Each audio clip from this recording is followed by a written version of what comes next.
Hello, guys. Now, I finally went to go and see, should I say, Mission Man in Black International, which I can clearly say is MIB 4. This is very much more of a spin-off than an actual continuation of the story. This has elements of the sort of the original threesome, including a returning actor, Emma Thompson, who we met in the third MIB movie. Agent O is back. And we had the whole cocky agent with a probie idea, which is very much what we saw in part 1.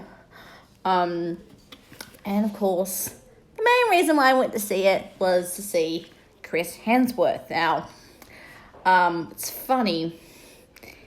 He's Agent H. What's his surname?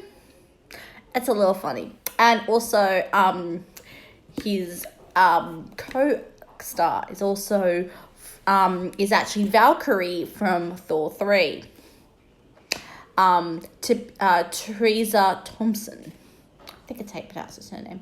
Who is a woman who we meet very early on. She met an alien, which was about maybe 8 or 9.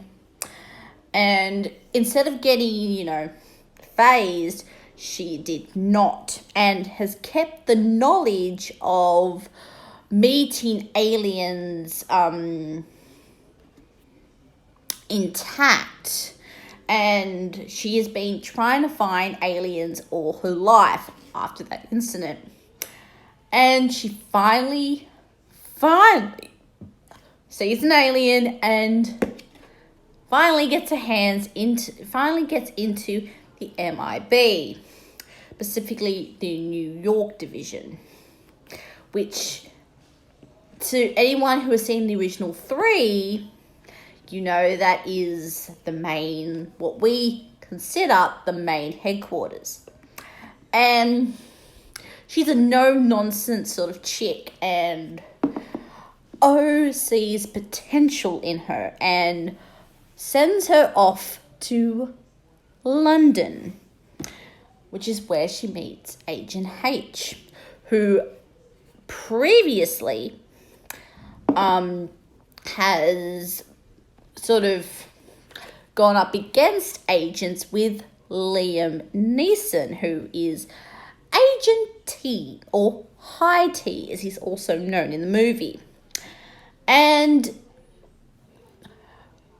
sort of after that particular experience, he goes a bit cocky. And High T sort of becomes the head of the British, but O feels something is amiss. And sends, I believe her name is Agent C. I think that's her name. No, it's Agent M, my bad. She sends Agent M over to London to sort of work out what the fridge is going on.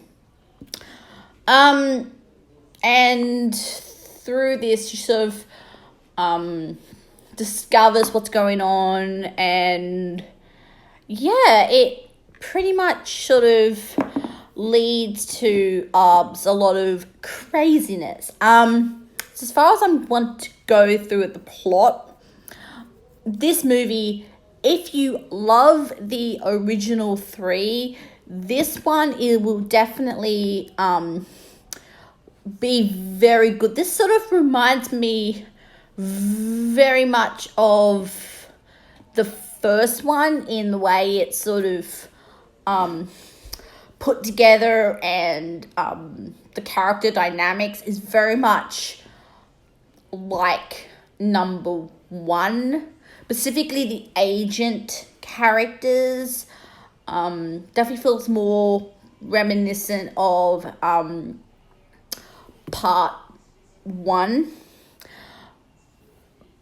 I think this movie would absolutely can either start a brand new franchise with either following Agent H or Agent M, or have them work alongside each other. I think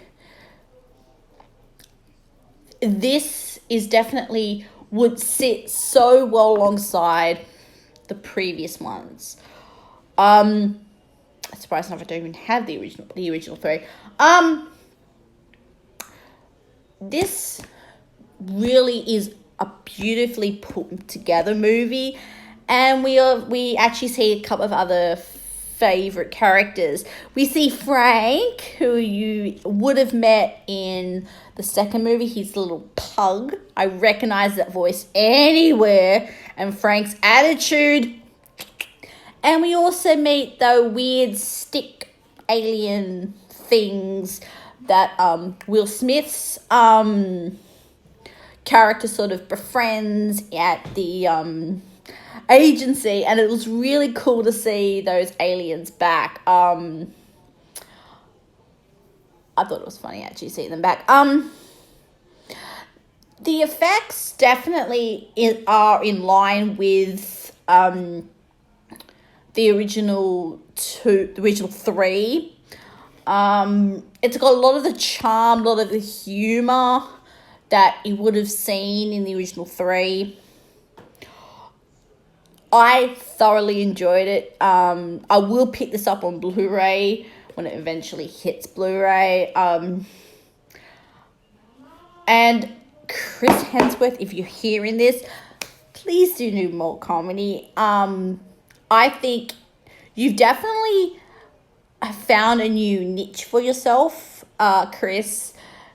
I think if you want to, you can throw Thor away and just stick with comedy, because I think you definitely have the charm and the wit to do comedy and more comedy.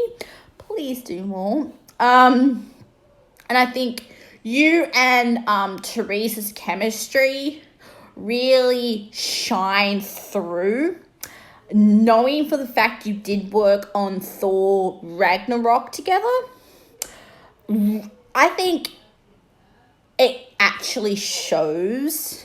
You two look like you have had a bloody ball on this movie. And I say, keep up your comedy chops, my friend. And I loved it. Have you seen MIB 4 or MIB International? Please write down in the comment section below. And my mum does not like me buying these tumblers, but every time I go see a new movie, I have to get one of these. And I shall see you very, very soon. Ciao.